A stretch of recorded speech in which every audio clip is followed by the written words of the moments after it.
இன்னொன்று இது சொல்லிட்டு அதுக்கு பிறகு இதை சொல்கிறேன். இந்த ஆணோட வேணாலும் தாய் தந்தை உறவு அப்படின்னு ஒன்று ஏதோ சீமான் சொல்லிட்டாரு, அது சான்று காட்டுன்னு வரிஞ்சு கட்டி நிற்கிறாங்கல்ல, அதை படிக்கிற பாருங்க. பழைய சரித்திரம் ஒன்றில் இப்போ நம்மளுக்கு எதை நீ சொல்ல வரியோ அதுக்கு தான் சான்று கொடுக்கணும். இப்போ அங்கே கேள்விப்பான் சொந்த மோளை வச்சுக்கலான்னு எந்த இடத்துல சொன்னார், இந்த கேள்விக்கு தான் பதில் சொல்ல. நீ எதுக்கு எனக்கு இந்த உதாரணம் காட்டுற? என்னும் கேள்விக்கு இப்போ என்ன கேட்குறீங்க, என்ன பண்ணலாம் இப்படிலாம் இருக்கு, என்ன பண்ணலாம்? ஒரு தேசத்து அரச முறையில் அந்த அரசனுடைய ராணி இறந்து விட்டால் உடனே அந்த அரசனின் மகள் ராணியாக, அதாவது அரசன் மனைவியாக ஆகிவிடுகிறாள் என்றும், அரசன் இறந்து விட்டால் உடனே மகன் அரசனாக, அதாவது கணவனாக ஆகிவிடுகிறான் என்றும், அதாவது உண்மையான புருஷன் மனைவியாக ஆகிவிடுகிறார்கள் என்றும் பார்த்த ஞாபகம் எனக்கு இருக்கிறது. இப்படியும் அங்க நடந்திருக்கு.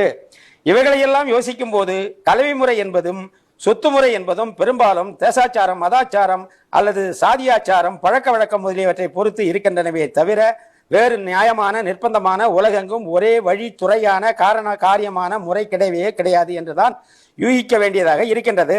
இது விஷயத்தில் மற்ற உயிர்களின் இயற்கை சுபாவங்களும் எவ்வித வரையறைக்கும் கட்டுப்பட்டதாகவும் காண முடியவில்லை. நமது பழங்கால புராணங்களை பார்த்தால் தான் பெற்ற மகளை, தன்னை ஈன்ற தாயையும் புணர்ந்த கதைகள் பல இருக்கின்றன. முறையற்ற விபச்சாரத்தன சம்பந்தமான கதைகள் எண்ணிறந்தவை இருக்கின்றன. குருவின் மனைவி, சகோதரன் மனைவி ஆகியவர்களை கலவி செய்வது குற்றமாக கருதப்படவில்லை. பிள்ளை பேற்றுக்காக வேறு புருஷனுடன் செய்யும் கலவி குற்றமாக கருதப்படவில்லை. சில இடங்களில் பிராமணர்களுடன் கலவி செய்வதை பிசகென்று கருதவில்லை. கடவுள் பக்த பெண்ணிடம் கலவி செய்த கதை அனந்தம். கடவுள் நேர பக்த கிட்ட உறவு கொண்டது. ஆகவே இவ்விஷயங்களில் இதுதான் சரி, இதுதான் தப்பு என்று குறிப்பிடுவதற்கு இல்லாமல் இருந்து வருகிறது. ஆனாலும் கலவிக்கான வைத்திய முறைப்படியும் தேக தத்துவ முறைப்படியும் சில முறைகள் கற்பிக்கப்பட்டிருப்பதை குற்றம் என்று சொல்ல இதுவரை எவரும் முற்படவில்லை. ஆதலால் இதை பகுத்தறிவுள்ள மனிதர்கள் ஒப்புக்கொண்டாக வேண்டும். இங்க என்ன சொல்றாரு புரியுதுங்களா? இப்போ தொழுநோய், இந்த மாதிரி நோய் உள்ள பெண்கள், பாலின நோய் உள்ள பெண்களை மருத்துவ ரீதியாக அதை தொடக்கூடாது அப்படின்னு சொல்றாங்க. அப்போ நல்லா இருக்கிற பெண்ணு கூட அது வீட்டு தூரம் இந்த நேரத்தில் போகக்கூடாதுன்னு மருத்துவ ரீதியாக சொல்றேன். இது வேணா நம்ம பகுத்தறிவு ரீதியாக ஒத்துக்கலாம், அதை மட்டும் கொஞ்சம் ஒதுக்கி வேணா வைக்கலாம். மற்றபடியே தாயோ மூளை, அப்பனோ மூளை இதெல்லாம் இங்கே கணக்கு கிடையாதுங்கிறாரு. என்றாலும் கலவியை பற்றிய காரணங்களுக்கு பாவம், புண்ணியம், ஏற்கனவே குரல் சொன்னல பகபாவாச்சும் பழியனாங்க, அதெல்லாம் மறுக்கிறாரு.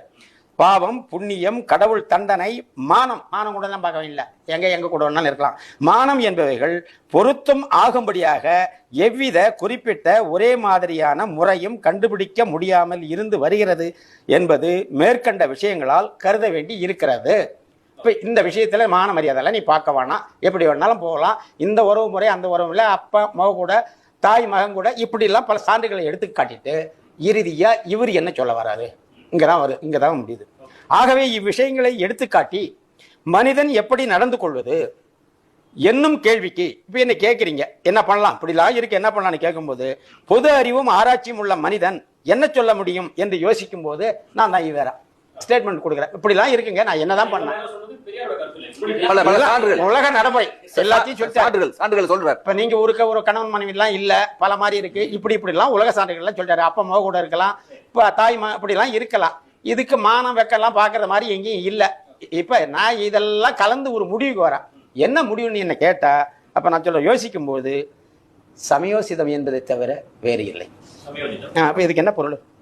சூழலுக்கு ஏற்ப இப்ப அவர் சொல்றாரு, சமயோசிதம் என்பதை தவிர வேறு வழிகாட்டி இருப்பதாக அறிய முடியவில்லை.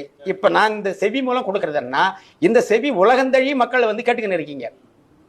இப்ப இந்த சமயோசிதங்கிற முடிவு என்ன, நான் எப்படி இருக்கணுங்கிறதுக்கு இது வரைக்கும் என்னென்ன எடுத்துக்காட்டு காட்டிருக்கேன், நீன்னு சொல்லியிருக்கா, இப்படிலாம் இருக்கு.